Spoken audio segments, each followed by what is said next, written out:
स्वागत है आपका अपने YouTube चैनल SG क्लासेस 247 पर। आज हम नया चैप्टर पढ़ेंगे। चैप्टर है 5 और चैप्टर का नाम है ल्यूक्रेस की ज्यामिति का परिचय। यानी जो ये गणितज्ञ थे, इन्होंने काफ़ी ऐसे परिकल्पनाएं दी हैं जो इनके बारे में बताया गया है। यानी ज्यामिति में इसको इंग्लिश में क्या कहते हैं? ज्योमेट्री। ठीक है ना। तो ज्योमेट्री का मतलब होता है पृथ्वी का या भूमि का मापन। ठीक है ना। तो जैसे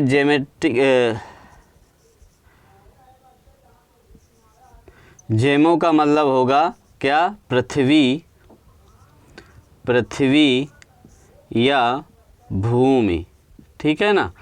और मेट्री का मतलब होगा मापना। ठीक है। ये इसके बारे में इन्होंने यानी भूमि के बारे में मापने के संबंधी काफ़ी जानकारी दी है इन्होंने। ये गणितज्ञ अपनी जीवन में जितनी भी उपलब्धियां की हैं इस पूरे चैप्टर में रख दी हैं। ठीक है। तो अब इस चैप्टर को हम देखेंगे, इनकी क्या अवधारणा हैं, क्या परिकल्पनाएं हैं, कैसे इन्हें प्रस्तुत करते हैं। तो देखते हैं फिर इसका।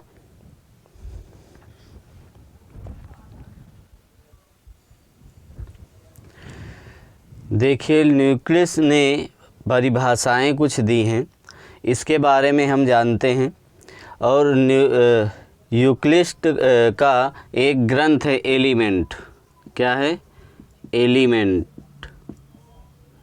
ठीक है। एलिमेंट एक ग्रंथ है। इस पे कितने अध्याय हैं? इस पे 13 अध्याय हैं। जीवन में जितने भी इन्होंने उपलब्धि हासिल की है इसी ग्रंथ पर पूरा रख दिया है, यानी प्रस्तुत कर दिया है। तो इनकी कुछ परिभाषाएं हम देखते हैं।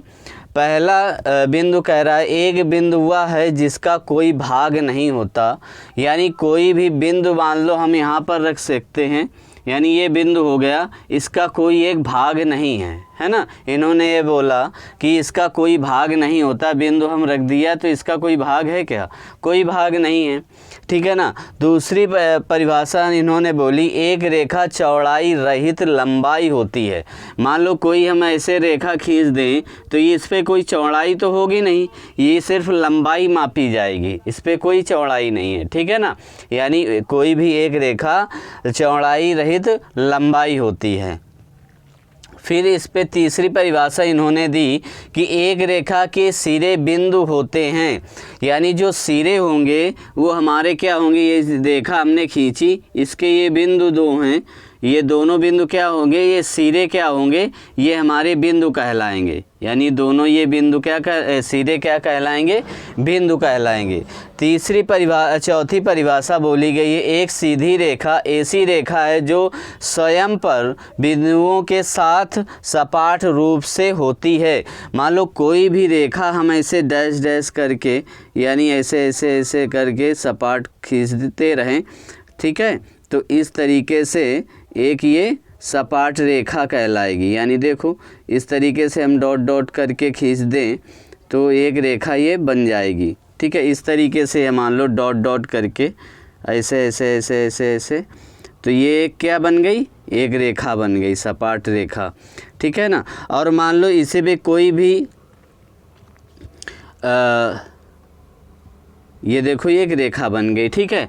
अब देखते हैं इसके अगले पॉइंट।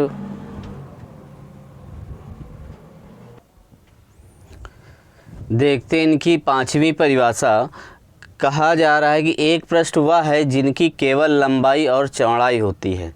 यानी कोई एक पृष्ठ बना लेते हैं, यानी इस पे ये जैसे कहें कि एक आयत होता है, इनमें क्या होती है? सिर्फ लंबाई और ये चौड़ाई। ठीक है ना। ये लंबाई हो गई और ये क्या हो गई? चौड़ाई हो गई।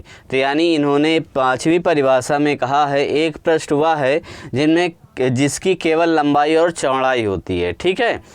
अब छठवें में कहा गया, पृष्ठ के किनारे रेखाएं होती हैं। यानी जो ये पृष्ठ का जो किनारा है ये जो किनारा है ये क्या है, रेखाएं हैं। ये जो पृष्ठ का किनारा होता है ये क्या होती हैं, रेखाएं होती हैं। पृष्ठ का जो किनारा है ये क्या है, रेखाएं हैं। तो आपको समझ में आया होगा कि 6 नंबर में बोला क्या गया है, पृष्ठ के जो किनारे होते हैं वो रेखाएं होती हैं। क्लियर है। अब देखो 7वें नंबर में कहा गया है एक समतल पृष्ठ रेखा ऐसा पृष्ठ है जो स्वयं पर सीधी रेखाओं के साथ सपाट रूप से स्थित होता है। यानी पृष्ठ का, यानी कोई हम ऐसे सपाट ऐसे रेखाएं खींचते चले जाएं, है ना, ऐसे रेखाएं हम खींचते चले जाएं तो एक समतल क्या बन जाएगा, सपाट। देखो इस तरीके से ये बन गया समतल, और इसको पृष्ठ भी कह सकते हैं। और क्या होगा, एक तो समतल होगा या तल भी कह सकते हैं ना। ये क्या बन गया, एक तल बन गया। यानी रेखाओं को यदि सीधी रेखाएं यदि आपस में एकदम पास पास खींची जाती हैं तो एक पृष्ठ का रूप दे देती हैं। ठीक है। तो इस तरीके से आपकी ये 7वीं परिभाषा हो गई इनकी। तो अब देखते हैं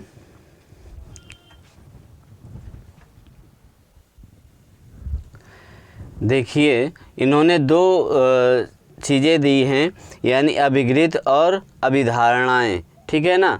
इनके हिसाब से सिर्फ केवल क्या है, परिकल्पना है। यानी दोनों क्या हैं, एक तरीके से परिकल्पना, यानी कल्पना की जा रही हैं, परिकल्पना है। ठीक है ना। इस पे सिर्फ परिकल्पना की जा रही है। तो इनकी दोनों ये धारणाएं अभिग्रहित और अभिधारणा क्या सिर्फ हैं, सिर्फ परिकल्पना है। इनके बारे में इसके अभिधारणाएं देखते हैं क्या कह रहे हैं।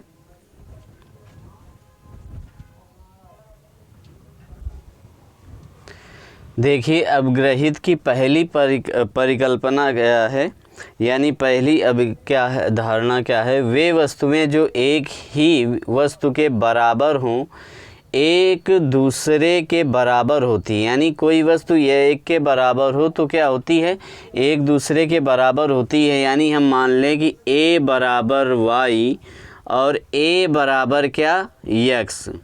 ठीक है ना। a बराबर y और a बराबर x, तो ये क्या हो जाएंगी, यानी ये a के बराबर y है, a के बराबर x है, यानी क्या आ जाएगा, ये भी क्या हो जाएगा, x बराबर y हो जाएगा। ठीक है ना। तो इनकी अभिधारणा के अंतर्गत यही आएगा। और ये परिकल्पनाएं पूरी क्या होती हैं, गणित में प्रचलित होती हैं। यानी हम आगे चलकर सब इन्हीं को क्या कहते हैं, इसी हिसाब से क्या सॉल्व करते हैं ना सवाल। तो इसी प्रकार से हम इसको करते हैं। यदि दूसरा नंबर बोला है, यदि बराबरों को बराबर से जोड़ा जाए तो पूर्ण भी बराबर बन जाता है। यानी मान लो कि यदि हम पंदा में, यदि यहाँ पर पंदा है और पंदा में फिर हम 5 इस पर भी जोड़ दें और 5 इस पर भी जोड़ दें तो पूर्ण बन जाएगा कि नहीं। यानी पंदा और 5 कितना हो जाएगा, 20, और पंदा 5 इधर भी 20 हो जाएगा। यानी क्या हो जाएगा, दोनों तरफ ये बराबर हो जाते हैं। तो आपको ये दूसरी भी अवधारणा समझ में आ गई होगी। अब देखते हैं इसका।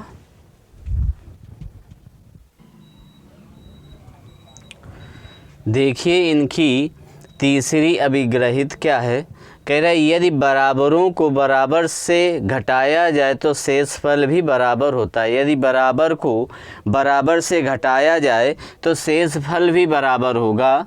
मान लो हम 20 में, और 20 है दोनों तरफ, और 20 में हम 5 घटा दें, इधर भी 5 घटा दें, तो क्या आ जाएगा, पंदा इधर भी आ जाएगा और पंदा इधर भी आ जाएगा। यानी क्या बोला गया है, यदि बराबरों को बराबरों से घटाया जाए तो शेषफल क्या होगा, बराबर होगा। यानी शेषफल क्या आ रहा है, ये बराबर ही आ रहा है। ठीक है। अब चौथा बोला गया है, चौथी अभिग्रहित है, वे वस्तुएं जो परस्पर संपाती हों, एक दूसरे के बराबर होती हैं। यानी वो वस्तुएं, यानी मान लो कोई हमने 4 सेंटीमीटर का ये वर्ग बनाया, क्या बनाया, और इधर भी ये 4 सेंटीमीटर का वर्ग बनाया, एक वस्तु है, ये 4 सेंटीमीटर इधर भी है और 4 सेंटीमीटर इधर भी है। तो ये क्या होगा, ये संपाती होगा। संपाती का मतलब ये बराबर होंगे दोनों। ठीक है। इनकी ये चौथी अभिग्रहित है। फिर कहा गया है पूर्ण अपने भाग से बड़ा होता है, पूर्ण अपने भाग से बड़ा होता है। यानी पूर्ण कोई मान लो ऐसे हमने पूर्ण कोई ये टुकड़ा है, ठीक है, इस टुकड़े को हमने इतना काट दिया, काटने के बाद ये टुकड़ा आपका ये होगा, इतना आ जाएगा बाहर से, तो ये क्या होगा, इससे बड़ा होगा। तो स्वाभाविक है ये बड़ा ही दिख रहा है, यानी इससे तो ये बड़ा ही होगा, उसका टुकड़ा है तो बड़ा तो आएगा। ये क्या हो गया, पांचवी इनकी अभिग्रहित हो गई। अब इसमें बोला गया है छठवें में कि यदि एक ही वस्तुओं के दुगने परस्पर क्या होते हैं, बराबर, यानी एक वस्तुओं के दुगने, यानी हम इसको ये कह दें कि A बराबर हम कह दें 2B, ठीक है, और इसको A बराबर हो जाए 2C, तो ये क्या हो जाएंगे, परस्पर B और C भी बराबर हो जाएंगे, यानी B बराबर क्या आ जाएगा, C बराबर हो जाएगा, ठीक है ना। इसी प्रकार अब सातवीं इनकी अभिग्रहित है कि एक ही वस्तुओं के आधे परस्पर क्या होते हैं, बराबर, यानी एक वस्तुओं के आधे क्या होते हैं, परस्पर बराबर होते हैं। यानी हम ये कह दें कि A बराबर 1/2B, इसको मान लेते हैं x, ठीक है ना, और A बराबर 1/2y। तो अब ये जब आधे इसका भी है और आधा इसका भी है तो क्या हो जाएगा, x बराबर y आ जाएगा, ठीक है ना। इस तरीके से आपको ये अभिग्रहित समझ में आए होंगे चैप्टर ज्यामिति का। तो यदि अच्छा लगा हो तो लाइक करें, सब्सक्राइब करें। आज का चैप्टर बस यहीं तक रहने देते हैं क्योंकि आज थोड़ी सी हमें प्रॉब्लम है। अब हम इसकी चैप्टर पढ़ेंगे अभी परिकल्पनाएं अगले नेक्स्ट क्लास में।